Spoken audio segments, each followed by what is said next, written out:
Boa noite, que a graça e a paz do Senhor esteja com todos, amém?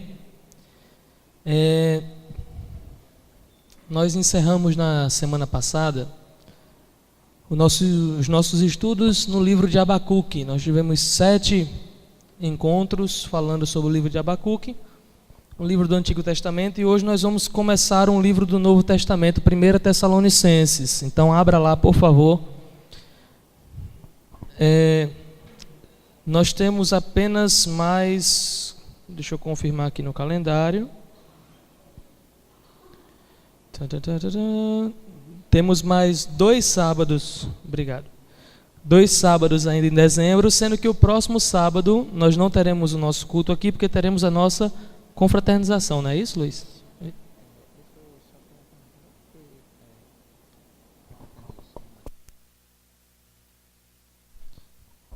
Então nós ainda veremos Tessalonicenses hoje, dia 26, e aí só a partir de janeiro nós estaremos concluindo esse livro.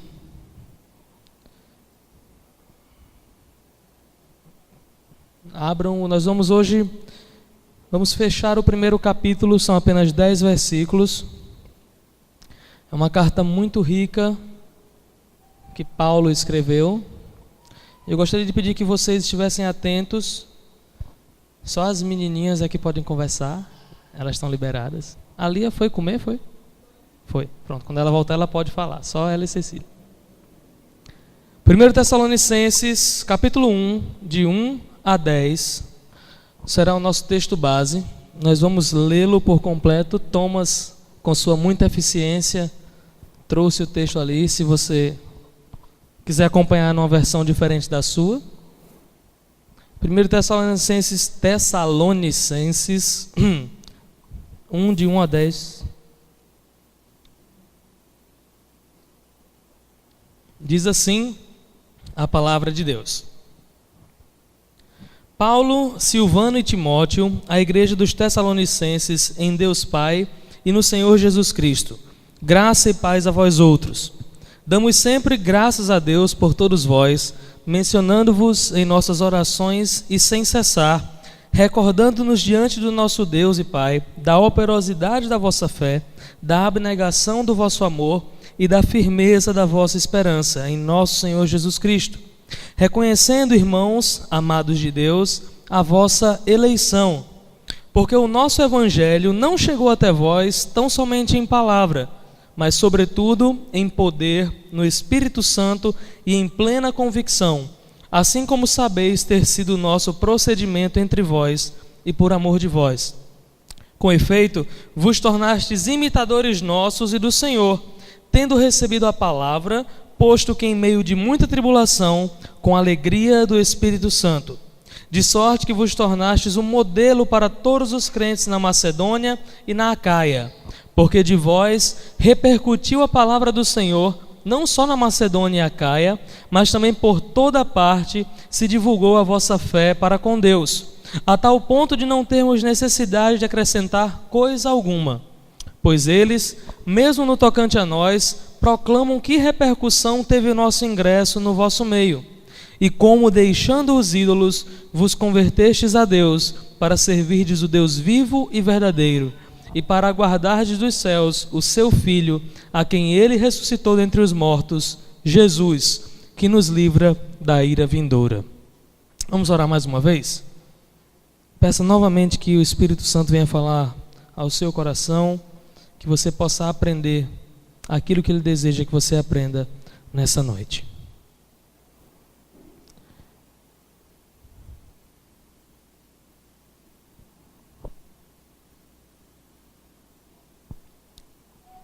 Pai, nós estamos em Tua presença, Te cultuando, Te louvamos, Pai, lemos a Tua palavra e agora Te pedimos, Senhor, que através dela o Teu Espírito Santo venha falar com cada um de nós aqui, Senhor.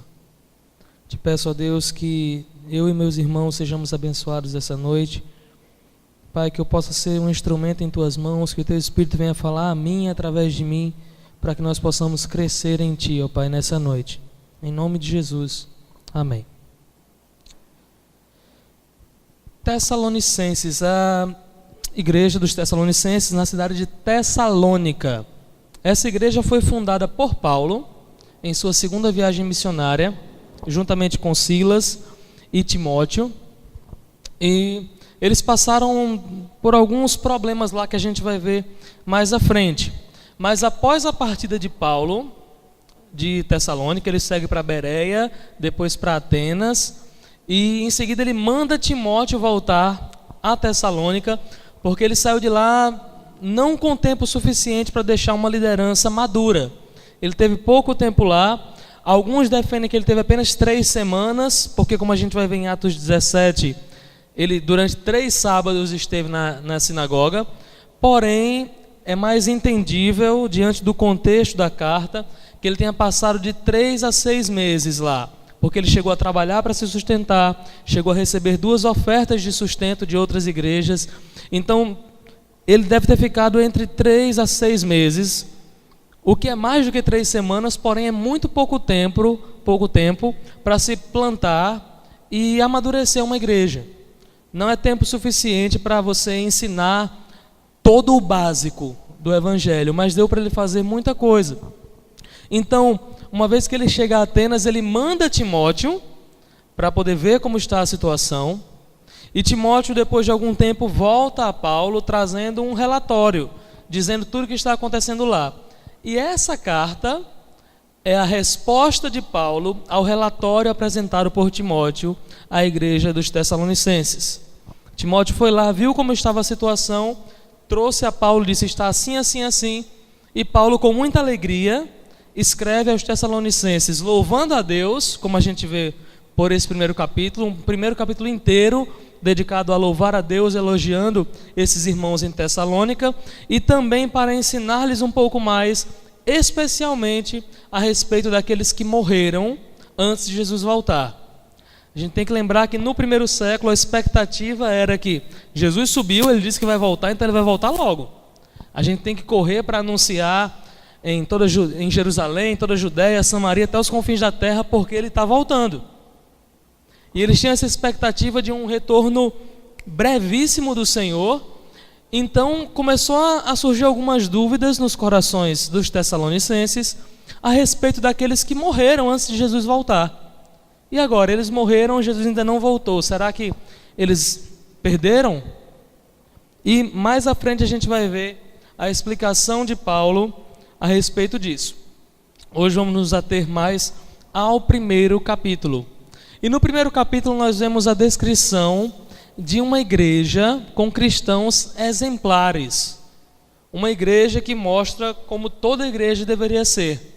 Como eu disse, é um primeiro capítulo inteiro só de louvor a Deus e elogios aos cristãos em Tessalônica.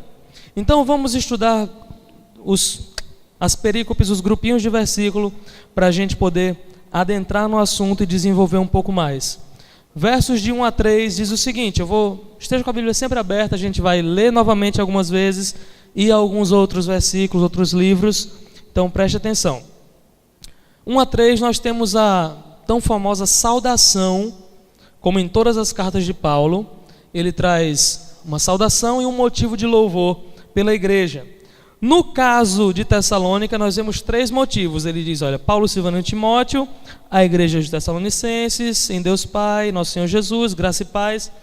Damos sempre graças a Deus por todos vós, mencionando em nossas orações, recordando-nos diante do nosso Deus, da operosidade da vossa fé, da abnegação do vosso amor e da firmeza da vossa esperança em nosso Senhor Jesus Cristo. Paulo sempre gosta de elogiar as igrejas a quem escreve. Em alguns casos a gente vê um pequeno elogio para em seguida já começar a cajadada. No caso de Tessalônica, não. São vários elogios. Ele começa dando logo 3 elogios. E esses 3 elogios vão ser os 3 pontos que a gente vai ver no decorrer do texto. A operosidade da fé, a abnegação do amor e a firmeza da esperança. Essas 3 coisas foram as marcas que Paulo enxergou na igreja em Tessalônica e que trouxe como elogio e que serve para nós hoje como ensino de como nós, como cristãos, devemos nos portar. Ele segue no verso 4, trazendo um assunto um pouco polêmico. Versos 4 e 5 ele diz: reconhecendo, irmãos amados de Deus, a vossa eleição. Eleição é algo que o pessoal fica meio assim: eita, vai falar sobre eleição, tal, e aí, Deus escolheu, Deus não escolheu, Deus viu quem ia crer ou não viu, como é que foi isso? A gente não vai hoje entrar nessa parte polêmica, mas para a gente não passar em branco, nós vamos ver apenas os pontos pacíficos a respeito da eleição, que todo cristão concorda. Então vamos abrir em 3 textos para a gente só pontuar e prosseguir no texto. Romanos 9:11, alguém abra por favor. Efésios 1:4, outra pessoa abra. E Colossenses 3:12. Esses 3 textos que mostram pontos pacíficos sobre a eleição, sobre como Deus elege aqueles seus santos, quais as características, como se dá a eleição de maneira não polêmica. Romanos capítulo 9, versículo 11. Quem achou, por favor, leia bem alto.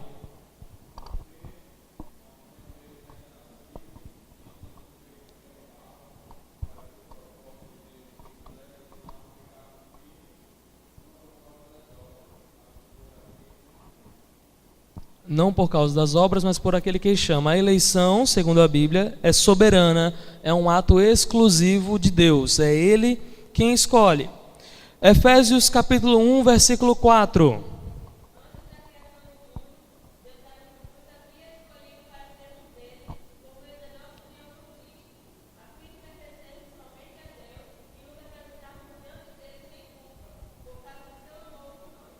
Antes da criação, ou antes da fundação do mundo, a eleição de Deus aconteceu antes. Ano passado, nós tivemos um estudo sobre o livro de Efésios. Foi no domingo de manhã, não foi? Foi. Nos domingos pela manhã, nas férias da escola bíblica. E a gente destrinchou bastante esse texto de Efésios 1. Mas, só para esse ponto aqui, a eleição é algo que aconteceu antes da fundação do mundo. Deus escolhe aqueles que são seus antes da fundação do mundo. E Colossenses 3, verso 12, diz o quê?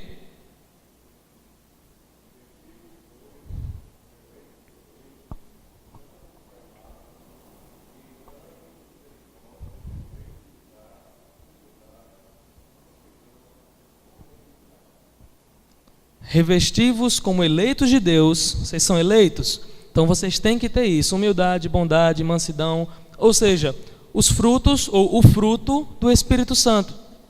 Quem é eleito de Deus, ou a eleição em si, traz a manifestação do fruto do Espírito Santo na vida dessas pessoas. Isso é algo que não há polêmica a respeito da eleição.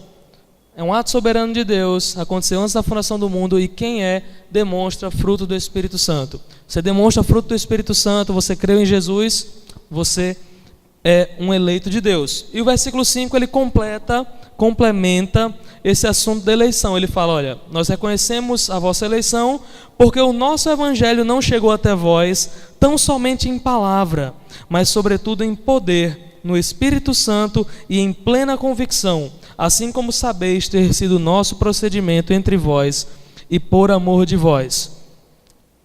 Pela maneira que o evangelho foi apresentado a eles e como eles vieram a crer, eles reconhecem que eles são eleitos de Deus. Agora nos versos 6 a 8 a gente vai ver a primeira característica daquelas que Paulo cita no versículo 3, a operosidade da vossa fé, as obras da vossa fé, o trabalho da vossa fé. Ele diz: com efeito vos tornastes imitadores nossos e do Senhor. Se nós voltarmos algumas páginas da Bíblia, ou se você apertar alguns botões aí no aplicativo, você vai ver que em 1 Coríntios, capítulo 11, verso 1, Paulo fala o seguinte para a igreja em Corinto. Ele diz: sede meus imitadores, como também eu sou de Cristo. Me imitem da mesma maneira que eu imito ao Senhor. Esse foi um conselho dado por Paulo à igreja em Corinto. Muito provavelmente ele deve ter ensinado isso também aos Tessalonicenses enquanto esteve com eles. Porque ele fala aqui que, olha, realmente vocês se tornaram nossos imitadores e do Senhor. Eles seguiram a recomendação paulina. Eles realmente procuraram imitar o procedimento, a maneira que Paulo e os demais evangelistas que lá estiveram demonstraram enquanto estavam lá. Ele continua dizendo: tendo recebido a palavra, posto que em meio de muita tribulação, com alegria do Espírito Santo. Ainda em 1 Coríntios, você passa mais uma página, no capítulo 12, verso 3, Paulo afirma: por isso vos faço compreender que ninguém que fala pelo Espírito de Deus afirma anátema ou maldito é Jesus. Por outro lado, ninguém pode dizer Senhor Jesus ou reconhecer que Jesus é o Senhor, senão pelo Espírito Santo. Eles receberam, mesmo que em meio a tribulações, que a gente vai falar daqui a pouco, com alegria a palavra de Deus. Eles recebem essa palavra com alegria. Apenas aqueles que recebem o Espírito Santo podem responder com alegria, podem reconhecer que Cristo é Senhor. O que Paulo está falando em 1 Coríntios 12 não é que somente quem tem o Espírito de Deus pode falar Jesus é Senhor. Até porque, como a gente tratou aqui algumas vezes, hoje em dia, se eu falo que alguém é Senhor, é apenas um pronome de tratamento. Não tem o peso que a palavra originalmente teria. Senhor era o dono, o mestre, o dono dos escravos, aquele que comandava um grupo de escravos, o Senhor. Hoje a gente trata qualquer um como Senhor, até eu sou chamado de Senhor porque sou casado. Um rapaz novo, jovem desse jeito. Mas, naquela época, não. Se alguém era chamado de Senhor, quem o chamava estava reconhecendo a sua inferioridade em relação àquela pessoa, estava reconhecendo o seu lugar de servidão em relação ao outro. Se alguém chamasse Jesus é Senhor, essa pessoa estava dizendo: eu estou me submetendo a Jesus. Eu estou declarando que Ele está acima de mim, é meu mestre, meu dono, eu sou dele. E para haver esse reconhecimento, somente com o Espírito Santo de Deus. Ninguém se identificava com Jesus por moda ou para obter alguma vantagem, até porque isso não existia naquela época. A identificação com Jesus, em grande parte do mundo antigo, no primeiro século, trazia perseguição e morte. Em Tessalônica, como nós vamos ver agora, abra lá em Atos capítulo 17, uma vez que o evangelho chegou lá, nos 3 sábados que Paulo arguiu, ou discutiu, olha a palavra nova, com os judeus na sinagoga, já trouxe perseguição para aqueles que se identificaram com eles. Vamos ler Atos capítulo 17, do 1 ao 9. Atos capítulo 17, do 1 ao 9. Eu vou ler o versículo 1 e vocês vão lendo rapidamente, sem deixar muitos espaços. Todo mundo está com Bíblia, todo mundo está alfabetizado, graças a Deus. Vamos ler um após o outro os versos de 1 a 9. Eu leio 1, vocês continuam. Diz assim, todo mundo já achou? Deixa eu ver. Atos 17, do 1 ao 9. Vou começar, diz assim: tendo passado por Anfípolis e Apolônia, chegaram a Tessalônica, onde havia uma sinagoga de judeus.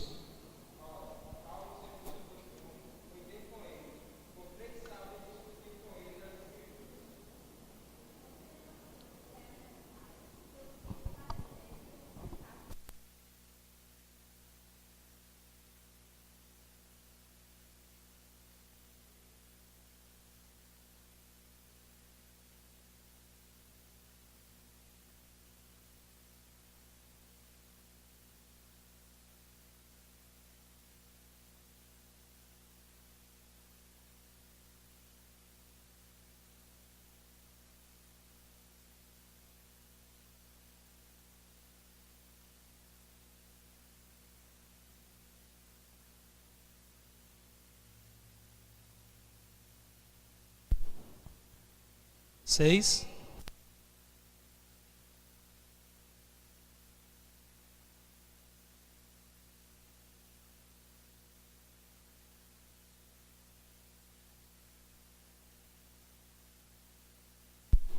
Os quais Jasão hospedou.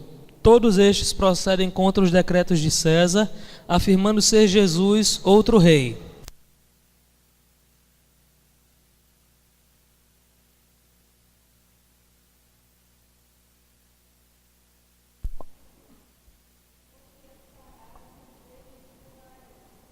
Pronto. O evangelho chegou, já começou a perseguição. Após Paulo passar por 3 sábados discutindo na sinagoga, como a gente falou, apesar de parecer aqui, se você ler o texto diretamente, que ele ficou só essas 3 semanas lá, o contexto nos indica que ele ficou mais tempo. E durante esse tempo que estava lá, várias pessoas se converteram, foram persuadidas, como diz o texto. Numerosa multidão de gregos piedosos, o que significa que ele não pregou somente nas sinagogas, e também muitas distintas mulheres. E isso causou o quê? Inveja nos judeus. Paulo era judeu, a gente tem que ter sempre isso em mente. Paulo era judeu, fariseu, defensor do judaísmo, perseguidor da igreja. Ele queria matar, acabar com todos os cristãos, até que Deus, próprio Jesus, aparece para ele, o converte, diz que ele vai demonstrar o quanto importa que alguém sofra pelo nome de Cristo. E a partir de então, ele torna-se um dos apóstolos, mesmo que abortivo, como ele mesmo se chama, mas um daqueles mensageiros que levavam a palavra de Cristo.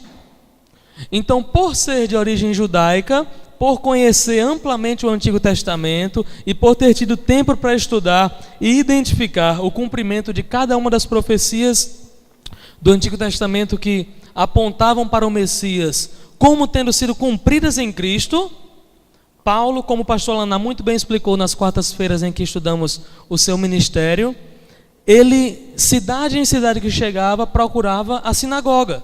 Por quê? Porque os judeus liam e estudavam e adoravam a Deus através da Torá, através da lei do Antigo Testamento. Então ele abria o Antigo Testamento, lia e expunha como Cristo havia cumprido aquelas profecias, como era necessário que o Messias morresse e ressuscitasse, e que Jesus, aquele que foi crucificado em Jerusalém, ressurgiu ao 3º dia e é o Messias prometido de Deus, em que nós devemos depositar a nossa fé para sermos salvos. E essa que é simplesmente a pregação do Evangelho, fazia um alvoroço, porque alguns se convertiam e outros viam como que ele estava traindo a sua fé e trazendo uma heresia, um ensino errado, querendo engodar o povo judeu. E isso trouxe muita perseguição, cidade após cidade, na vida de Paulo e dos seus companheiros. Nesse caso aqui, Paulo e Silas. E eles estavam hospedados na casa de Jason, não era Jason, era Jason. Jason é de outra história. E uma vez que eles estavam lá em Jason, os judeus juntaram, como disse bem a versão ali, alguns homens maus dentre a malandragem, pegaram os vagabundos da cidade e falaram: vamos lá pegar esses caras. Chegando lá, eles esconderam Paulo e Silas, porém pegaram a Jason da sua casa e o levaram às autoridades. E disseram essa frase que eu acho fantástica: estes que têm transtornado o mundo ou alvoroçado o mundo chegaram também até aqui. Eu acho essa frase muito legal. E chegaram ali e eles estão indignados com aquilo, só que Jason não tinha feito nada, ele não era culpado de nada, então pagou a fiança e foi liberado. Logo depois, durante a noite, Paulo e Silas foram levados escondidos dali para Bereia. Porém, como diz a carta de Paulo, eles receberam a palavra em meio de muita tribulação. Não foi um período fácil, foi um período curto e aperreado. Paulo e Silas estavam lá pregando, ensinando, trazendo a Cristo aqueles que não conheciam e discipulando, fortalecendo aqueles que já haviam se convertido. Porém, nesse caso, a perseguição que eles sofriam dos judeus era muito grande, até o ponto que foi preciso eles saírem escondidos de noite para outra cidade.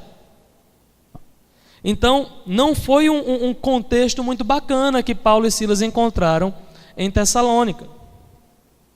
Era um clima muito hostil. Porém, dentro desse solo hostil, a semente do evangelho brotou. E várias pessoas se converteram. E como eu falei antes, Paulo não teve muito tempo para preparar uma liderança forte ali. E manda Timóteo, porém as notícias são fantásticas que vêm.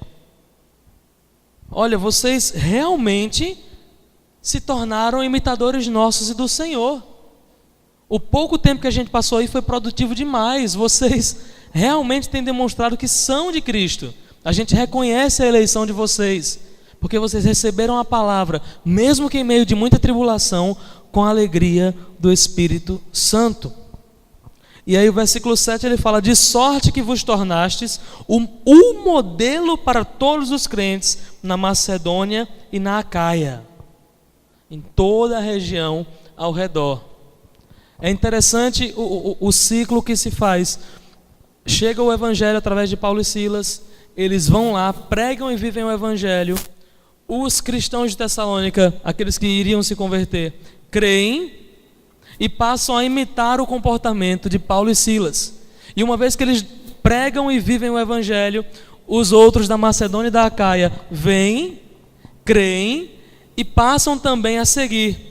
E o ciclo deve continuar. Eles também têm que se tornar padrão para os outros, e para os outros, e para os outros. Assim é a vida cristã. Isso é discipulado, isso é evangelismo. Nós recebemos o evangelho da parte de Cristo. Nós vemos não somente as palavras do evangelho, mas o modo de viver. Daí a importância de não somente a gente pregar o evangelho, a gente falar de Jesus para o nosso amigo, falar para o colega da faculdade, do trabalho, mas viver. Porque você chega na faculdade um dia falando com a camisa, eu sou de Jesus, e você se comporta exatamente igual a toda a classe, então ser de Jesus significa vestir uma camisa que diz isso. Ponto. Então se um dia eu quiser vestir uma camisa que diz eu sou de Jesus, eu posso querer esse Jesus, porque essa é a mudança que ele faz. Mas não é assim. Nós temos que viver o evangelho. Nós temos que ser exemplo, ser modelo. Os cristãos de Tessalônica viram o exemplo de Paulo e Silas, creram no evangelho que eles pregaram e tornaram-se modelo para os outros.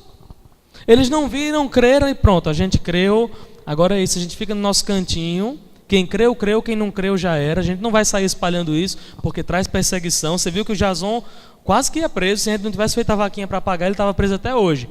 Então, para não ter dificuldade, vamos ficar no nosso canto, a gente se reúne, a gente conversa sobre a nossa nova crença tal, e a gente tenta viver de modo que ninguém note isso, para a gente não ter problema. Não foi isso. Não foi isso que eles viram em Paulo e Silas. Eles viram pessoas arriscando as suas vidas para levar aquela mensagem. Então o que eles passam a fazer? Passam a arriscar a vida deles para levar aquela mensagem. Diga-se de passagem, é uma mensagem que vale a pena a gente dedicar a nossa vida toda, a gente gastar a nossa vida toda. Eles entendem isso e aquilo que aprenderam, eles mostram aos outros, tornando-se modelos dos cristãos em toda a região da Macedônia e da Acaia. Deixa eu ler aqui o versículo 8, eu achei legal a versão da NVI. Ainda dentro da operosidade da fé, porque partindo de vocês, propagou-se a mensagem do Senhor na Macedônia e na Acaia. Não somente isso, mas também por toda parte tornou-se conhecida a fé que vocês têm em Deus. O resultado é que não temos necessidade de dizer mais nada sobre isso. Olha, vocês se tornaram modelo, e não só no comportamento, mas na fé também. Vocês viveram e declararam a fé de vocês de modo que todo mundo sabe no que vocês acreditam. Todo mundo conhece aquilo que os cristãos de Tessalônica creem. A gente não precisa nem comentar mais sobre isso, porque todo mundo sabe. Vocês viveram e proclamaram a mensagem. Voltando ao que Paulo disse, vocês realmente se tornaram nossos imitadores e do Senhor. O Senhor Jesus vem com a mensagem do Evangelho, vive o Evangelho, proclama o Evangelho. Paulo é convertido, prega o Evangelho, vive o Evangelho. Os cristãos de Tessalônica creem, são convertidos, pregam e vivem o Evangelho.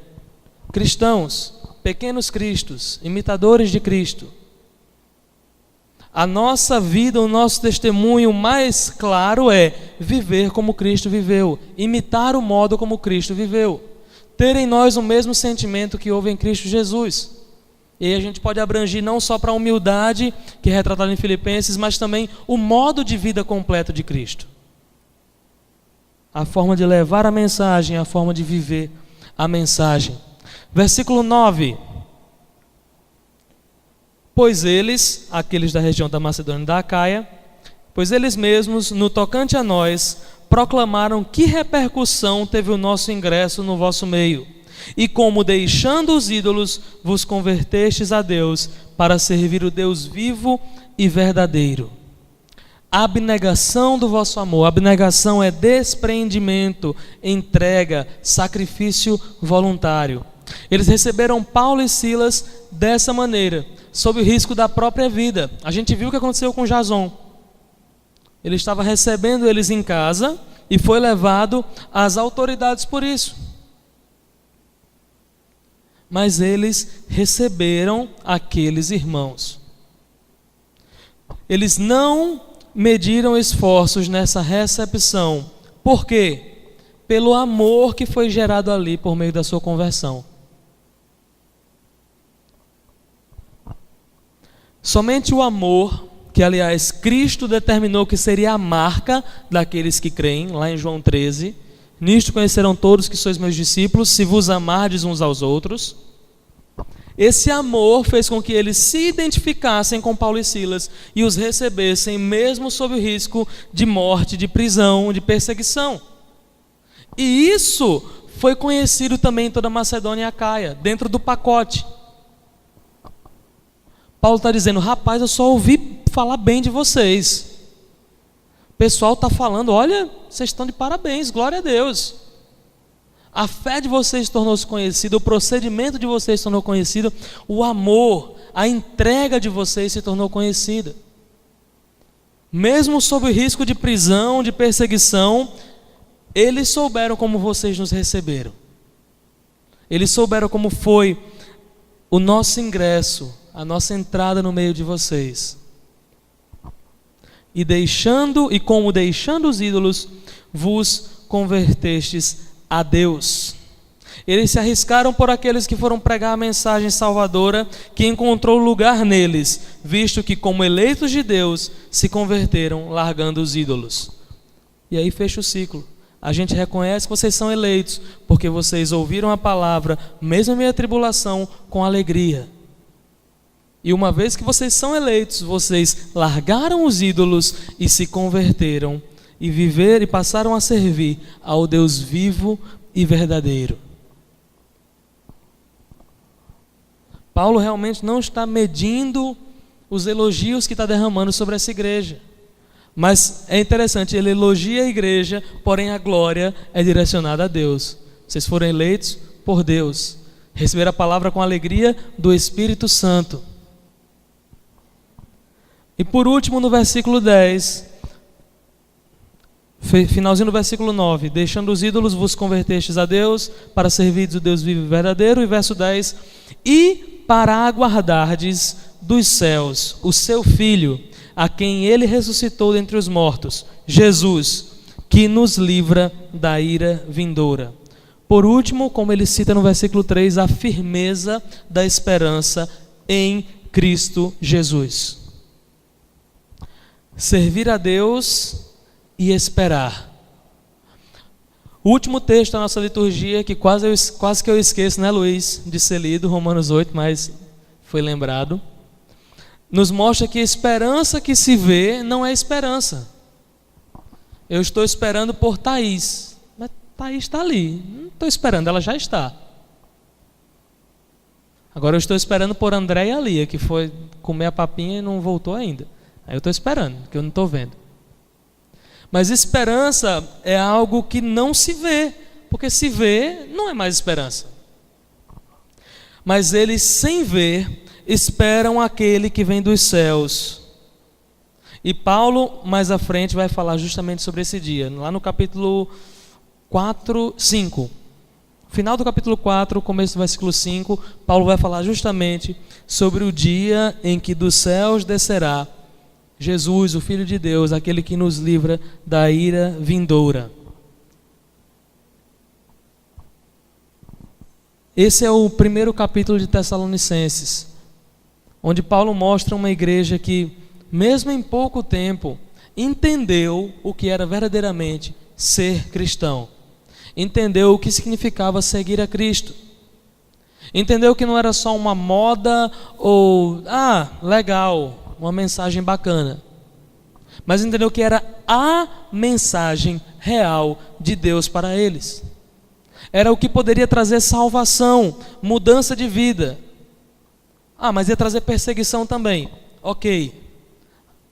A esperança deles era a vinda de Cristo dos céus para livrá-los da ira vindoura. Uma vez que nós entendemos o Evangelho de Cristo, entendemos a nossa situação enquanto pecadores, merecedores da ira de Deus, uma vez que a gente consegue focar no que é importante, a gente consegue aguentar a ira presente das perseguições, dos inimigos, porque nós estamos aguardando aquele que vai descer dos céus, o Filho de Deus, a quem Ele ressuscitou, Jesus, que nos livra da ira vindoura. Ainda em Romanos 8, um pouquinho antes dos versos que a gente leu, diz que para mim tenho por certo que as aflições do tempo presente não são para comparar com a glória que há de ser revelada. Uma vez que nós entendemos isso, a gente consegue permanecer firme. Olha, a minha esperança foi recompensada. Chegaram as duas. Da mesma maneira que a nossa esperança em Cristo será recompensada quando nós virmos Cristo descendo das nuvens do céu ao som das trombetas, voltando para resgatar o seu povo. A nossa esperança, como a gente cantou, é um dia nós vermos o autor da nossa fé vindo para nos encontrar, vindo para nos buscar. Isso não é poesia, apesar de ser muito bonito em poesia. Isso não é só poesia, isso não é só uma história. Essa é a nossa esperança. Porque se nós esperamos em Cristo somente nessa vida, nós somos os mais miseráveis dos homens. Vamos orar?